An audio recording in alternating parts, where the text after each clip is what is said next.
അയാൾ അങ്ങനെ ആരതിയുടെ കൂടെയുള്ള രണ്ടുപേരും ആ ശ്യാമനെ കണ്ട വിവരം അങ്ങ് ആരതിക്ക് വിളിച്ചു പറയണം. അപ്പോൾ ആരതി പറയുന്നുണ്ട്, ശ്യാമ അവിടെ ഉണ്ടെന്ന് ഉറപ്പല്ലേ എന്നൊക്കെ അവരോട് ചോദിക്കണം. അതേ, ഞങ്ങൾ നേരിട്ട് കണ്ടതാണ് എന്നിവർ രണ്ടുപേരും അങ്ങ് അവളോട് പറയാണ്.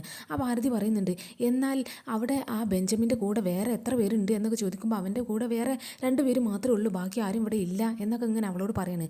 അങ്ങനെയാണെങ്കിൽ ഞാനൊരു 2-3 മിനിറ്റിൻ്റെ ഉള്ളിൽ എത്രയും പെട്ടെന്ന് അവിടെ എത്തിയിരിക്കും, നിങ്ങൾ അവിടെ നിന്നോ എന്നൊക്കെ ഇങ്ങനെ പറഞ്ഞിട്ട് ഫോൺ വെച്ചിട്ട് എത്രയും പെട്ടെന്ന് ഈ ആരതി അങ്ങോട്ട് അങ്ങ് പോവുകയാണ്.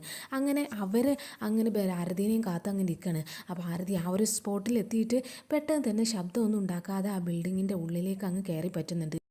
അങ്ങനെ ആ 2 പേരുടെ അടുത്തേക്ക് ഈ ആരതി അങ്ങ് എത്തുന്നുണ്ട്. അപ്പോൾ ആരതി അവളോട് ചോദിക്കുന്നുണ്ട്, ശ്യാമനെ കണ്ടെന്ന് ഉറപ്പല്ലേ എന്നൊക്കെ പറയുമ്പോൾ അവർ അതെ അവിടെ ഉണ്ട് ശ്യാമ എന്നൊക്കെ പറയുന്നത്. അപ്പോൾ ആരതി ചോദിക്കുന്നുണ്ട്, അല്ല ഈ ബെഞ്ചമിൻ്റെ കൂടെ വേറെ എത്ര പേരുണ്ട്, 2 പേരെന്നല്ലേ, വേറെ ആരെങ്കിലും ഇങ്ങോട്ട് കയറുകയോ ഇറങ്ങുകയോ എന്തെങ്കിലുമൊക്കെ ചെയ്തിട്ടുണ്ടോ എന്നൊക്കെ ഇങ്ങനെ അവരോട് ചോദിക്കുകയാണ്. അപ്പോൾ അവർ പറയുന്നുണ്ട്, ഇല്ല മാഡം, ഞങ്ങൾ വന്നതിന് ശേഷം ഇങ്ങോട്ട് ആരും വന്നിട്ടുമില്ല, ആരും പോയിട്ടുമില്ല, അവർ 2 പേരും മാത്രമേ ഉള്ളൂ ഇവിടെ, അതെനിക്ക് ഉറപ്പാണ് എന്നൊക്കെ പറയുന്നത്. അപ്പോൾ ആരതി പറയുന്നുണ്ട്, എന്നാൽ നമുക്ക് അവർക്കെതിരെ ഒന്ന് അറ്റാക്ക് ചെയ്യാം, പക്ഷേ നിങ്ങൾക്ക് വേറെ ഫുൾ ഫോഴ്സും വേണം, ഇത്ര പേരല്ലേ ഉള്ളൂ, അതുകൊണ്ട് ഇനി വേറെ ഫോഴ്സ് എന്തെങ്കിലുമൊക്കെ വേണം എന്നൊക്കെ ചോദിക്കുമ്പോൾ ഇവർ രണ്ടുപേരും പറയുന്നുണ്ട്, അതൊന്നും വേണ്ട മേഡം, ഈ 2 പേർക്ക് നമ്മൾ തന്നെ ധാരാളമാണ്, നമ്മൾ തന്നെ മതി എന്നൊക്കെ ഇങ്ങനെ പറയുകയാണ്. കാരണം വേറെ ഗുണ്ടകളൊന്നും അവിടെ ഇല്ലാത്തതുകൊണ്ട് തന്നെ ഇവരെ നേരിടാൻ ഇവർ തന്നെ മതി എന്നുള്ളൊരു കോൺഫിഡൻസ് എന്തായാലും ഇവർക്ക് അങ്ങ് കിട്ടുന്നുണ്ട്.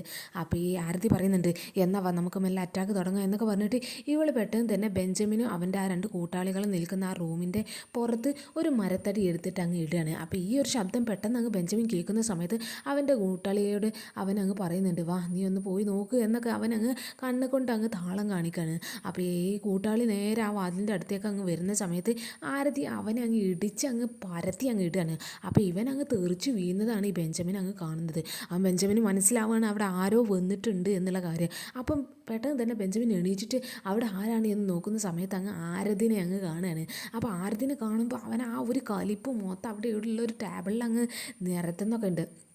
എന്നിട്ട് അവളോട് അങ്ങ് ഫൈറ്റ് ചെയ്യാൻ പോകുന്നത്. അപ്പോൾ എന്നിട്ട് ഇവളോട് നേരെ ഫൈറ്റ് ചെയ്യാൻ പോകുന്ന സമയത്ത് ഇവളോട് അങ്ങ് ഈ ബെഞ്ചമിൻ പറയുന്നുണ്ട്, എന്തായാലും നിൻ്റെ ബുദ്ധി ഞാൻ സമ്മതിച്ചു, നിൻ്റെ ധൈര്യം സമ്മതിച്ചു, ഇത്രയും ഇവിടെ എത്തിയല്ലോ, അതും ഞാൻ ഇവിടെ നിൽക്കുന്ന ഈ ഒരു ഇടത്തേക്ക് നീ ഒറ്റയ്ക്ക് എത്തിയല്ലോ എന്നൊക്കെ അങ്ങനെ പറയുന്നത്. അപ്പോൾ ഇവൾ പറയുന്നുണ്ട്, എന്തായാലും നിൻ്റെ കഴിവുകൾ ഒരുപാട് പേര് അംഗീകരിച്ചിട്ടുണ്ട്, അങ്ങനെയുള്ള നീ എന്നെ അംഗീകരിക്കുക എന്ന് പറയുന്നത് ഒരു വലിയൊരു അംഗീകാരം തന്നെയാണ് എന്നൊക്കെ ആരതി അവനോടും അങ്ങ് പറയാണ്. എന്നിട്ട് ഇവർ അങ്ങോട്ടും അങ്ങ് അറ്റാക്ക് അങ്ങ് തുടങ്ങുകയാണ്. ഭയങ്കര തല്ലോട് തല്ല്, അതും പ്രത്യേകിച്ചും ആരതിയാണ് തല്ലുന്നത്. ആരതിയെ അവരെ 3 പേര് നന്നായിട്ട് തല്ലുന്നുണ്ട്. ആരതിയുടെ കൂടെയുള്ള മറ്റ് 2 പേരും കൂടി ഇവരങ്ങ് അറ്റാക്ക് ചെയ്യാണ്. അപ്പോൾ അവസാനം അറ്റാക്ക് ചെയ്യുന്നതിൻ്റെ ഇടയിൽ ഏകദേശം ഈ ബെഞ്ചമിനും അവൻ്റെ കൂട്ടാളികളൊക്കെ ക്ഷീണിച്ചു എന്ന് അവൾക്കങ്ങ് തോന്നുന്ന സമയത്ത് ഇവൾ പെട്ടെന്ന് തന്നെ ഈ ശ്യാമയുടെയും ഈ അമൃതയടത്തിയുടെയും റൂമിലേക്ക് അങ്ങ് പോവുകയാണ്. ഇവർ രണ്ടുപേരും ഡീൽ ചെയ്തോളൂ ഇനി എന്നുള്ളൊരു കോൺഫിഡൻസ് എത്തിയ സമയത്താണ് ആരതി അങ്ങനെ പോകുന്നത്. അപ്പം വേഗം ആ റൂമിലേക്ക് അങ്ങ് പോകുന്ന സമയത്ത് ഈ അമൃതയടത്തിയും ശ്യാമയും അവിടെ ആ റൂമിലെ ഒരു മൂലയിലിരുന്ന് അങ്ങ് ക്ഷീണിച്ചിരിക്കുകയാണ്. അപ്പോൾ ആ ഒരു കാഴ്ച കണ്ടിട്ട് വേഗം ആരതി ഓടിപ്പോയി അവരുടെ അടുത്തേക്ക് അങ്ങ് എത്തുന്നുണ്ട്.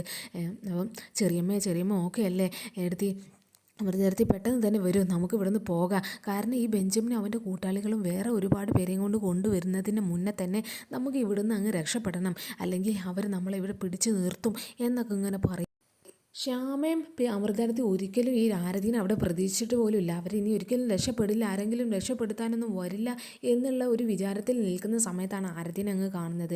അപ്പോൾ ആരതിനെ കാണുമ്പോൾ തീരെ എക്സ്പെക്റ്റ് ചെയ്യാത്തതുകൊണ്ട് തന്നെ അവർക്ക് ഭയങ്കരമായിട്ട് അങ്ങ് സന്തോഷം വരികയാണ്. അപ്പോൾ ആരതി നീ എങ്ങനെ ഇവിടെ എത്തിയത് എന്നുള്ള കാര്യങ്ങളൊക്കെ അവർ അതിൻ്റെ ഇടയിൽ ചോദിക്കുന്നുണ്ടെങ്കിലും ഇവൾ പറയുന്നുണ്ട്, പെട്ടെന്ന് വാ നമുക്ക് ഇവിടുന്ന് എങ്ങനെയെങ്കിലുമൊക്കെ രക്ഷപ്പെടാം, എന്നിട്ട് ബാക്കി പറയാം എന്നൊക്കെ അങ്ങനെ പറഞ്ഞിട്ട് പെട്ടെന്ന് തന്നെ അവരെ അങ്ങ് പിടിച്ച് എഴുന്നേൽപ്പിക്കുകയാണ്. അങ്ങനെ അവരെ 3 പേരെയും കൂടി അവിടുന്ന് അങ്ങ് രക്ഷപ്പെടാൻ വേണ്ടിയിട്ട് പുറത്തേക്ക് അങ്ങ് ഇറങ്ങുകയാണ്. ആ റൂമിൻ്റെ പുറത്തിറങ്ങി അങ്ങ് നോക്കുന്ന സമയത്തുണ്ടാവും ബെഞ്ചമിനും അവൻ്റെ 2 കൂട്ടാളികളല്ല, ഒരുപാട് കൂട്ടാളികൾ ആ സമയത്ത് അവിടെ എത്തിയിട്ടുണ്ടാകും. എന്നിട്ട് ആ ഒരുപാട് ഗുണ്ടകൾ ഈ ആരതിയുടെ 2 പേരെയും അടിച്ച് നിരപ്പാക്കി ആകെ തളർത്തി അങ്ങ് ഇട്ടിട്ടുണ്ട്. അപ്പോൾ ആ ഒരു കാഴ്ച കാണുമ്പോൾ ആരതിയുടെ എല്ലാ കോൺഫിഡൻസും അങ്ങ് പോവാണ്. അവൾക്കങ്ങ് പേടി വരികയാണ്. കാരണം ഇത്രയും ടീംസ് ഇവരുടെ പിന്നിൽ അപ്പം തന്നെ എവിടുന്ന് എത്തി എന്നുള്ള യാതൊരു ഐഡിയ ഇല്ല. കാരണം ആ ബിൽഡിങ്ങിലേക്ക് ആരും ഇറങ്ങിയും കയറിയും ഒന്നും പോയിട്ടില്ല. പിന്നെ എങ്ങനെ ഇവർ എത്തി എന്നുള്ളതാണെങ്കിൽ കൺഫ്യൂഷനൊക്കെ ആരതിക്ക് ഉണ്ടാവും. അവൾ ആകെ പേടിക്കാണ് ഇവരെല്ലാവരെയും കൂടി കണ്ടിട്ട്. ഇവരെല്ലാവരെയും കൂടി അവൾക്ക് ഒറ്റയ്ക്ക് നേരിടാൻ കഴിയും എന്നുള്ള കോൺഫിഡൻസ് അവൾക്ക് അങ്ങ് പോവുകയാണ്. അപ്പോൾ പിന്നെ ബെഞ്ചമിന് ഇവളെ അങ്ങ് അറ്റാക്ക് ചെയ്യാണ്. വിടരുത് അവളെ എന്നൊക്കെ പറഞ്ഞിട്ട് അവൾ നന്നായിട്ട് അങ്ങ് തല്ലി ചതക്കാണ്. ശ്യാമക്കും അമൃതേടത്തിക്കാണെങ്കിൽ എന്തും ചെയ്യാൻ കഴിയില്ല എന്നുള്ള അവസ്ഥയാണ്. കാരണം അവർക്കെതിരെ ഫൈറ്റ് ചെയ്യാൻ എന്തായാലും ഇവർക്ക് കഴിയില്ല. ഈ ആരതീനെ ആണെങ്കിൽ അവരുടെ കയ്യിൽ നിന്ന് രക്ഷപ്പെടുത്താനുള്ള കഴിവും അവർക്കില്ല. അപ്പോൾ ഈ ശ്യാമ ഇങ്ങനെ പറയുന്നുണ്ട് എൻ്റെ മോള് എന്നൊക്കെ ഇങ്ങനെ പറഞ്ഞിട്ട് ഇങ്ങനെ അവളുടെ ആ ഒരു അവസ്ഥ കണ്ടിട്ട് ഇങ്ങനെ പേടിക്കുന്നുണ്ടെങ്കിലും പക്ഷേ വേറെ നിവൃത്തിയൊന്നും ഇല്ല. അതങ്ങനെ നോക്കി നിൽക്കാതെ അവർക്കൊന്നും ചെയ്യാനും കഴിയുന്നില്ല. ബെഞ്ചമിനാണെങ്കിൽ ഈ ആരതിനെ അടിച്ച് അടിച്ച് ഒരു പരുവാക്കിയിരിക്കുകയാണ്. അവളാകെ അങ്ങ് തളർന്നു പോയിരിക്കുകയാണ്. അപ്പോൾ ഒരു പെണ്ണ് എന്നുള്ള പരിഗണന ഇല്ലാതെയാണ് ബെഞ്ചമിൻ അങ്ങ് അടിക്കുന്നത്. അവളെ നന്നായിട്ട് അങ്ങ് അടിച്ച് ഒരു പരുവത്തിലാക്കുകയാണ്. എന്നിട്ട് അവരുടെ ഗുണ്ടകൾ ഒരു സ്പ്രേ എടുത്തിട്ട് അവളുടെ മുഖത്തേക്ക് അങ്ങ് അടിക്കുകയാണ്. അപ്പോൾ ആ ഒരു സ്പ്രേ അവളുടെ മുഖത്ത് അങ്ങ് തട്ടുന്ന സമയത്ത് ഇവളങ്ങ് നിലവിളിക്കുന്നുണ്ട്. ചെറിയമ്മ എവിടെയാണ് എന്നൊക്കെ വിളിച്ചിട്ട് അവളങ്ങ് നിലവിളിച്ച് ഉറക്കി അങ്ങ് കരയാണ്. പക്ഷേ വേറെ നിവൃത്തിയൊന്നുമില്ല. ഇവർക്കാണെങ്കിൽ രക്ഷപ്പെടുത്താനുള്ള യാതൊരു മാർഗ്ഗവും ശ്യാമക്ക് ഇല്ലതാനും. അപ്പോൾ ഇവരിതൊക്കെ കണ്ടിട്ട് ഈ അവസ്ഥ കണ്ടിട്ട് ആകെ പേടിച്ച് പോവുകയാണ്. അപ്പോൾ ഈ ഗുണ്ടകൾ എല്ലാവരും കൂടിയിട്ട് അവളെ അത്രയും ഒരു പരുവാക്കി ഒരു മൂലയിൽ അങ്ങ് ഇടുകയാണ്. എന്നിട്ട് ബെഞ്ചമിൻ പറയുന്നുണ്ട് എന്തായാലും നിങ്ങൾ രണ്ടുപേരും ഇനി ഇവിടെ നിർത്തുന്നില്ല, വാ നമുക്ക് ഇവരെ മറ്റൊരു സ്ഥലത്തേക്ക് മാറ്റാം, എൻ്റെ കയ്യിൽ നിന്നാണ് അവർ രക്ഷപ്പെടുത്താൻ വേണ്ടി നോക്കിയത് എന്നൊക്കെ അങ്ങനെ പറഞ്ഞിട്ട് ഈ ഗുണ്ടകളെല്ലാവരും കൂടിയിട്ട് ശ്യാമനെയും ഈ അമൃതേടത്തിനെയും കൂടിയിട്ട് ആ ബിൽഡിങ്ങിൽ നിന്ന് അങ്ങ് ഇറക്കി കൊണ്ടുപോവുകയാണ്.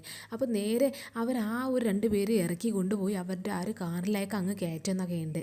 പിന്നെ ആണെങ്കിൽ നമ്മുടെ സൂര്യയും കൽപ്പനയും കൂടിയിട്ട് നമ്മുടെ വരുണിന് രാധികനെ ഇങ്ങനെ ഒരു റോഡരികിൽ അങ്ങ് കാത്തു നിൽക്കുന്നൊക്കെ ഉണ്ട്.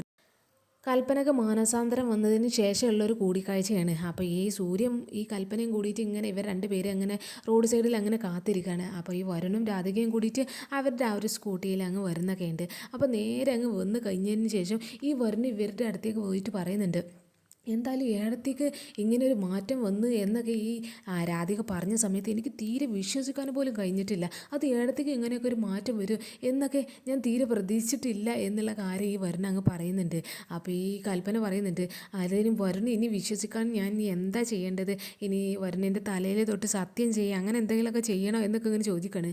അപ്പോൾ ഇവൻ പറയുന്നുണ്ട് അതൊന്നും വേണ്ട, അങ്ങനെ ആകെ ഒരു തല എനിക്കുള്ളൂ, ഇനി എന്തെങ്കിലുമൊക്കെ സംഭവിച്ച് ഈ തല എങ്ങനെ പൊട്ടിത്തെറിച്ച എൻ്റെ ഭാര്യയ്ക്ക് പിന്നെ ആരും ഉണ്ടാവില്ല എന്നൊക്കെ ഇങ്ങനെ ഇവരൊരു തമാശ രൂപേണ അങ്ങ് പറയാണ്. അപ്പോൾ ഇവരെല്ലാവരും കൂടി അങ്ങ് ചിരിക്കുകയാണ്. അപ്പോൾ ആ ഒരു സമയത്ത് ഇവരെല്ലാവരും കൂടി ചിരിക്കുന്ന സമയത്ത് രാധിക പറയുന്നുണ്ട് ഇപ്പോൾ കേട്ടില്ലേ എടുത്തി, നമ്മൾ ഇപ്പോൾ കണിമംഗലത്താണെങ്കിൽ എപ്പോഴും ശത്രുക്കളും അതും ഇതും മുഖം കൂർപ്പിച്ച് നിൽക്കുന്നതും അതൊക്കെ തന്നെയായിരുന്നു. പക്ഷേ ഇപ്പം നമ്മളൊരു ചെറിയ കാര്യത്തിന് വരെ മനസ്സ് തുറന്ന് ചിരിക്കുന്നുണ്ട്. അങ്ങനെയാണ് ജീവിതം ആകേണ്ടത്. ഇങ്ങനെ മനസ്സിൽ ഒന്നുമില്ലാതെ നല്ല നന്മയുള്ളൊരു മനസ്സായിട്ട് അങ്ങനെ ജീവിക്കണം, അപ്പോഴാണ് നമ്മൾ ജീവിതം ഒന്ന് ആസ്വദിക്കാൻ കഴിയുള്ളൂ എന്നൊക്കെ ഇങ്ങനെ ഇവരോട് അങ്ങ് പറയാണ്. അപ്പോൾ സൂര്യ പറയുന്നുണ്ട് ഇനി ഞങ്ങളുടെ ജീവിതം ഇങ്ങനെ ശത്രുക്കളായിട്ടൊന്നും ജീവിക്കുന്നില്ല, ജീവിതാകെ ഒന്നല്ലേ ഉള്ളൂ, അതൊരു നല്ല രീതിയിൽ തന്നെ ജീവിക്കാനാണ് ഞങ്ങൾ തീരുമാനിച്ചത്, ഇനി ഇങ്ങനെയൊന്നും ഉണ്ടാവില്ല എന്നൊക്കെ ഇങ്ങനെ പറഞ്ഞ് അവളെ അങ്ങ് ചേർത്ത് പിടിക്കണേ. മാത്രമല്ല ഞാൻ ഒരുപാട് തളർന്നിരുന്നൊരു സമയം ഉണ്ടായിരുന്നു, അവന് ഒന്നും കഴിയാതെ ഒരു നിശ്ചലാവസ്ഥയിൽ നിൽക്കുന്നൊരു സമയം ഉണ്ടായിരുന്നു. ആ സമയത്തൊന്നും എന്തായാലും കൽപ്പന എന്നെ വിട്ട് പോയിട്ടൊന്നുമില്ലല്ലോ, എന്നെ ഉപേക്ഷിച്ച് പോവുകയോ ഒന്നും ചെയ്തിട്ടില്ല. അതുകൊണ്ട് അതിൻ്റെ ഒരു നന്ദി എന്ന് പറയുന്നത് എൻ്റെ ജീവിതകാലം മുഴുവനും ഇവളോട് ഉണ്ടായിരിക്കും എന്നിങ്ങനെ പറയാണ്. അപ്പോൾ കൽപ്പന അങ്ങനെ ചിരിച്ചിട്ട് പറയുന്നുണ്ട് എന്തായാലും ഇനി എൻ്റെ ജീവിതത്തിൽ ഞാൻ എൻ്റെ പഴയ ഒരു സ്വഭാവത്തിലേക്ക് ഞാൻ ഒരിക്കലും പോവില്ല, ഞാൻ ഇനി ഒരു പുതിയ ആളായിരിക്കും എന്നൊക്കെ ഇങ്ങനെ പറയാണ്. മാത്രമല്ല എൻ്റെ ഭാഗത്തുനിന്ന് ഒരു തെറ്റും ഉണ്ടാവില്ല, അത് ഞാൻ ഉറപ്പ് തരാം, അത് ഞാൻ രാധികക്കാണ് ഞാൻ ഉറപ്പ് തരുന്നത്, എൻ്റെ സ്വന്തം അനിയത്തിയാണ് നീ എന്നൊക്കെ ഇങ്ങനെ പറഞ്ഞിട്ട് അവരെ അങ്ങ് ചേർത്ത് പിടിക്കാനാണ്. അപ്പോൾ ഇവളുടെ ഒരു ടീമിലേക്ക് കൽപ്പന പൂർണ്ണമായിട്ട് അങ്ങ് മാറിയിരിക്കുകയാണ്. അപ്പോൾ ഇവരിങ്ങനെ ഭയങ്കര സന്തോഷിക്കുന്നുണ്ട് എന്തായാലും കൽപ്പനയുടെ ഈ ഒരു മനംമാറ്റം കണ്ടിട്ട്. അപ്പോൾ വരുണ് പറയുന്നുണ്ട് അല്ല ഗൗതമിൻ്റെ പ്രശ്നം എപ്പോഴും തീർന്നിട്ടില്ലല്ലോ, ഗൗതമിൻ്റെ ഭീഷണി ഇപ്പോഴും അവിടെ നിലനിൽക്കുന്നുണ്ടല്ലോ എന്നൊക്കെ ഇങ്ങനെ പറയാണ്. എന്നിട്ട് വരുണ് പറയുന്നുണ്ട് അത് എൻ്റെ കയ്യിലൊരു പ്ലാൻ ഉണ്ട്, വർക്കൗട്ട് ആവുക നോക്കുകയല്ലേ എന്നൊക്കെ ഇങ്ങനെ പറയുന്നത്. അപ്പോൾ എന്താണ് ആ പ്ലാൻ എന്നൊക്കെ പറയുമ്പോൾ ഈ വരുണ് ആ ഒരു പ്ലാൻ ഇവർക്ക് എല്ലാവർക്കും കൂടിയിട്ട് അങ്ങ് ഷെയർ ചെയ്ത് കൊടുക്കുകയാണ്. അപ്പോൾ ഇവർ ഈ ഒരു പ്ലാൻ കേൾക്കുമ്പോൾ അവർക്ക് എല്ലാവർക്കും അതൊരു നല്ല പ്ലാനായിട്ട് അങ്ങ് തോന്നുകയാണ്. എന്നാൽ നമുക്കിതന്നെ നടപ്പിലാക്കിയാലോ എന്നൊക്കെ അങ്ങനെ തീരുമാനിക്കുന്നുണ്ട്. അപ്പോൾ ഓക്കെ എന്നൊക്കെ പറഞ്ഞിട്ട് അവർ ആ ഒരു പ്ലാൻ അങ്ങ് വർക്കൗട്ട് ആക്കാൻ നിൽക്കുകയാണ്. കൽപ്പന ആ ഒരു പ്ലാനിൽ കോൺഫിഡൻ്റ് ആണെങ്കിൽ അഥവാ എന്തെങ്കിലുമൊക്കെ ഒരു ഫ്ലോപ്പ് ആയാൽ എന്ത് സംഭവിക്കും എന്നൊക്കെ ഉള്ളൊരു ചെറിയ പേടിയുണ്ട്. പക്ഷേ ബാക്കിയുള്ളവരൊക്കെ അവളുടെ കൂടെ തന്നെ നിൽക്കുകയാണ്, അങ്ങനെ ഒരു പേടിയും പേടിക്കണ്ട എന്നൊക്കെ ഇങ്ങനെ പറയുന്നത്. അപ്പോൾ രാധിക പറയുന്നുണ്ട് അല്ല ഏട്ടന് വന്നത് എന്തായാലും കണിമംഗലത്താലും അറിഞ്ഞിട്ടൊന്നും ഇല്ലല്ലോ എന്നൊക്കെ ചോദിക്കുമ്പോൾ കൽപ്പന പറയുന്നുണ്ട് അവിടെ ആരും അറിഞ്ഞിട്ടൊന്നുമില്ല, ഈ സൂര്യ വന്നതും ആരും കണ്ടിട്ടില്ല, ആരും പറഞ്ഞിട്ട് ഞാനായിട്ട് ആരോടും പറഞ്ഞിട്ടുമില്ല എന്നൊക്കെ പറയുന്നത്. അപ്പോൾ പിന്നെ വരുണും പറയുന്നുണ്ട് അങ്ങനെയാണെങ്കിൽ ഈ പ്ലാന് വർക്കൗട്ട് ആവും, എന്തായാലും ഈ പ്ലാന് സക്സസ് ആവുന്നത് വരെ വരുൺ ഇവിടെ നാട്ടിൽ വന്നിട്ടുണ്ട് എന്നുള്ള കാര്യം നിങ്ങൾ ആരോടും പറയരുത് എന്നൊക്കെ ഇങ്ങനെ കൽപ്പനയോട് പറയുന്നൊക്കെ ഉണ്ട്. അപ്പോൾ അവളും അത് ഉറപ്പ് കൊടുക്കുകയാണ്. അങ്ങനെ ഇവരുടെ പ്ലാനിങ് അങ്ങ് നടക്കുകയാണ്. പിന്നെ വേഗം ഈ കൽപ്പന കണിമംഗലത്തേക്ക് അങ്ങ് ചെല്ലുന്നുണ്ട്. കണിമംഗലത്ത് ഇരുന്നിട്ട് ഇങ്ങനെ ഈ ഗൗതമിനോട് ഒരു കാര്യം സംസാരിക്കണം എന്നൊക്കെ പറഞ്ഞിട്ട് അവനെ അങ്ങ് വിളിപ്പിക്കുന്നൊക്കെ ഉണ്ട്. അപ്പോൾ ഇവൻ ഇങ്ങനെ ഈ കൽപ്പന ഒറ്റയ്ക്ക് ഇരിക്കുന്ന സമയത്ത് അവളുടെ അടുത്തേക്ക് അങ്ങ് വരുന്നുണ്ട്. എന്നിട്ട് ഇവൻ കുറച്ച് റഫായിട്ടാണ് ആദ്യം സംസാരിക്കുന്നത്. കാരണം കൽപ്പനയുടെ ഒരു മനസ്സ് മാറിയത് ഇവൻ എന്തായാലും അറിഞ്ഞിട്ടുണ്ട്. അപ്പോൾ അതുകൊണ്ട് തന്നെ ഇവനിങ്ങനെ ആദ്യം ദേഷ്യത്തിൽ ഇങ്ങനെ പറയുന്നുണ്ട്, എന്താ കൽപ്പന, എന്താ നിൻ്റെ തീരുമാനം എന്നൊക്കെ ഇങ്ങനെ ചോദിച്ചുണ്ട്. അപ്പോൾ കൽപ്പന പെട്ടെന്ന് തന്നെ ഇങ്ങനെ അവളുടെ ഒരു അഭിനയം അങ്ങ് തുടങ്ങുകയാണ്. അപ്പോൾ ഇവൾ പറയുന്നുണ്ട്, ഗൗതം എന്തിനാ എന്നോട് ഇങ്ങനെ സ്ട്രിക്റ്റ് ആയിട്ടൊക്കെ സംസാരിക്കുന്നത്? നമ്മൾ പണ്ട് നല്ല സ്നേഹത്തിലല്ലേ സംസാരിച്ചിരുന്നത്, അതുപോലെ തന്നെ സംസാരിച്ചാൽ മതി, ഇങ്ങനെ സ്ട്രിക്റ്റ് ആയിട്ടൊന്നും സംസാരിക്കണ്ട എന്നൊക്കെ ഇങ്ങനെ പറയണം. അപ്പോൾ ഇവൻ പറയുന്നുണ്ട്, അതിന് എനിക്കും അതുപോലെ തന്നെ സംസാരിക്കാൻ തന്നെയാണ് ഇഷ്ടം, പക്ഷേ നിനക്ക് ഇങ്ങനെ ഒരു മനംമാറ്റം വന്നതുകൊണ്ടാണ് എനിക്ക് ഇങ്ങനെയൊക്കെ പെരുമാറേണ്ടി വന്നത് എന്നുള്ള കാര്യം ഈ ഗൗതം അങ്ങ് പറയാണ്. അപ്പോൾ കൽപ്പന പറയുന്നുണ്ട്, അത് ഇന്നലെ രാത്രി ഞാൻ ഒരുപാട് ഇരുന്ന് ആലോചിച്ചു. ശരിയാണ്, ഈ കണിമംഗലത്തിൻ്റെ പൂർണ്ണ അവകാശവും അധികാരവും എല്ലാം ഉള്ളത് നിനക്കാണ്. അങ്ങനെയുള്ള നിന്നെ ഞാൻ എന്തിനാ വെറുതെ ഉപേക്ഷിക്കുന്നത് എന്നുള്ളൊരു ചിന്ത എന്തായാലും എനിക്ക് വന്ന് എന്നൊക്കെ ഇങ്ങനെ ഇവനോട് പറയാണ്. അപ്പോൾ ഇവന് പറയുന്നുണ്ട്, അല്ല നീ പറയുന്നതൊക്കെ സത്യമാണോ, നിനക്ക് ഇങ്ങനെ ഒരു തോന്നലൊക്കെ വന്നോ എന്നൊക്കെ ഇങ്ങനെ ഇവനോട് അങ്ങ് ചോദിക്കുകയാണ്. അപ്പോൾ ഇവൾ പറയുന്നുണ്ട്, സത്യമായിട്ടും എനിക്ക് അങ്ങനെ ഒരു തോന്നൽ വന്നു. കാരണം എൻ്റെ ജീവിതം ഇനി എങ്ങനെ വേസ്റ്റാക്കി കളയാൻ വയ്യ. ഞാൻ എൻ്റെ ജീവിതം അങ്ങ് ആസ്വദിക്കാൻ പോകണേ. എനിക്ക് എൻ്റെ ജീവിതം ഒന്ന് ആസ്വദിക്കണം, ഒരു സന്തോഷത്തോടെ എനിക്ക് ജീവിക്കണം. അതുകൊണ്ട് ഞാൻ ഈ ഒരു കാര്യം തീരുമാനിച്ചു. പക്ഷേ ഞാൻ ആദ്യം നിന്നോട് പറഞ്ഞിരുന്നു, എന്നെ വിവാഹം കഴിച്ച് കഴിഞ്ഞതിന് ശേഷം എൻ്റെ കഴുത്തിലൊരു താലി കെട്ടിയതിന് ശേഷം മാത്രമേ എൻ്റെ ദേഹത്ത് നീ തൊടാവൂ എന്നുള്ള കാര്യം. അതുകൊണ്ട് ആ ഒരു തീരുമാനം ഞാൻ അങ്ങ് മാറ്റിയിരിക്കുകയാണ്. അതിൻ്റെ ആവശ്യമൊന്നുമില്ല, താലി കെട്ടേണ്ട ആവശ്യമൊന്നുമില്ല നിനക്ക് എൻ്റെ ശരീരത്തിൽ തൊടാൻ വേണ്ടിയിട്ട്. അതിൻ്റെ ഉള്ള പൂർണ്ണ അവകാശം ഞാൻ നിനക്ക് തന്നിരിക്കുകയാണ് എന്ന് ഇവളങ്ങ് പറയാണ്. അപ്പോൾ ഗൗതം പറയുന്നുണ്ട്, നീ പറയുന്നതൊക്കെ സത്യമാണോ, നിന്നെ വിശ്വസിക്കാമോ എന്നൊക്കെ ഇങ്ങനെ പറയുമ്പോൾ വിശ്വസിക്കാം. കാരണം എൻ്റെ ജീവിതമല്ല, എൻ്റെ ജീവിതം ഞാൻ എന്തായാലും ഇനി ഇങ്ങനെ ജീവിക്കാനൊന്നും പോകുന്നില്ല. ഞാൻ എൻ്റെ ജീവിതം അങ്ങ് ആസ്വദിച്ച് എൻജോയ് ചെയ്യാൻ പോവുകയാണ്. അതുകൊണ്ട് ഞാൻ ഗൗതമിനെ തന്നെയാണ് സെലക്ട് ചെയ്തിരിക്കുന്നത്. ഇത്രയും പണക്കാരനും അധികാരവും എല്ലാം ഉള്ളത് ഇപ്പം നിനക്കാണ്. അപ്പോൾ നിന്നെ വെറുതെ ഇങ്ങനെ കളയാൻ എനിക്ക് തോന്നുന്നില്ല എന്നൊക്കെ ഇവളങ്ങ് തട്ടി വിടുകയാണ്. അപ്പോൾ ഇവനാണെങ്കിൽ അത് അങ്ങ് ഫ്ലാറ്റ് അതിലങ്ങ് വീണിരിക്കുകയാണ് ഈ ഗൗതം.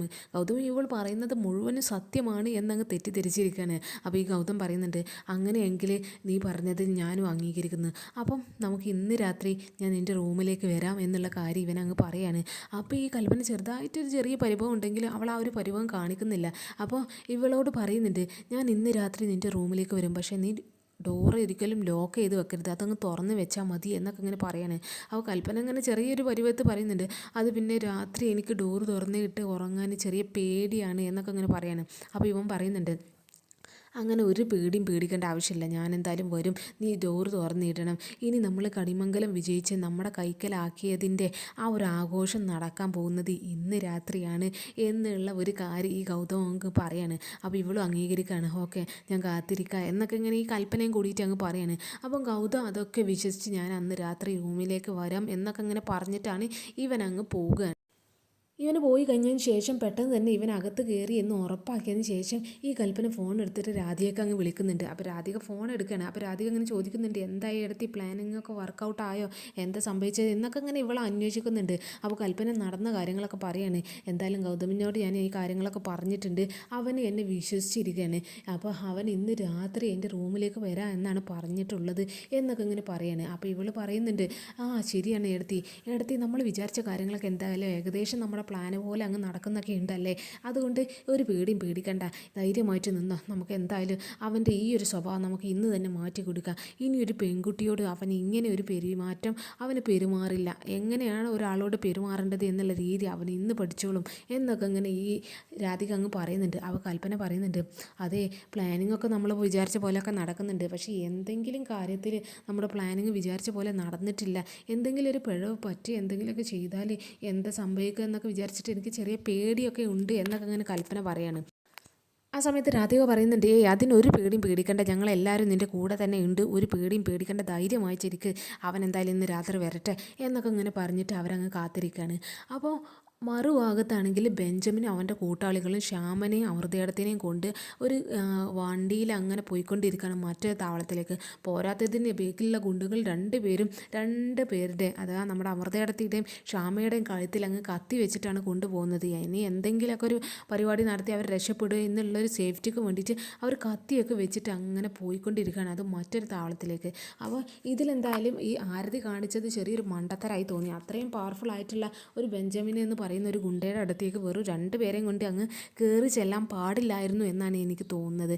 എന്തായാലും ആ ഒരു പ്ലാനും കൂടി എത്രയും വലിയൊരു അവസരം കിട്ടിയിട്ട് വീണ്ടും അവരങ്ങ് തട്ടിക്കളഞ്ഞ ഒരു പ്രവൃത്തി ആയിപ്പോയി എന്തായാലും ആരതിക്ക്. അല്ലെങ്കിൽ ആരതിക്ക് വല്ല പോലീസുകാരെ മറ്റ് സ്ക്വാഡുകളെയൊക്കെ വിളിച്ചിട്ട് അങ്ങോട്ട് ഒന്ന് അറ്റാക്ക് ചെയ്താലും നമുക്ക് ശ്യാമ മേഡത്തിനെ രക്ഷിച്ചെടുക്കാൻ പറ്റുമായിരുന്നു. അപ്പോൾ വീണ്ടും ആ ശ്യാമനെ രക്ഷിക്കുക എന്നുള്ളൊരു പ്ലാനിങ് അങ്ങ് ഫ്ലോപ്പ് ആയിരിക്കുകയാണ്. അപ്പോൾ ഇനി നാളത്തെ എപ്പിസോഡിൽ ഇനി മറ്റാരെങ്കിലുമൊക്കെ രക്ഷിക്കാൻ വരുമോ ഇല്ലേ എന്നൊക്കെ നമുക്ക് കാത്തിരുന്ന് തന്നെ കാണാം. അപ്പോൾ രക്ഷപ്പെടാനുള്ള ചാൻസും അവിടെ വളരെ കുറവാണ്. അപ്പോൾ ഇന്നത്തെ എപ്പിസോഡ് ഇവിടെ അവസാനിച്ചിരിക്കുകയാണ് ഗൈസ്. അപ്പോൾ നാളെ കാണാം. ഇനി നാളെ ഗൗതമിൻ്റെ കാര്യം എന്താണ് എന്നൊക്കെ നമുക്ക് കാത്തിരുന്ന് തന്നെ കാണാം. അപ്പോൾ ഓക്കെ, ബൈ ഓൾ.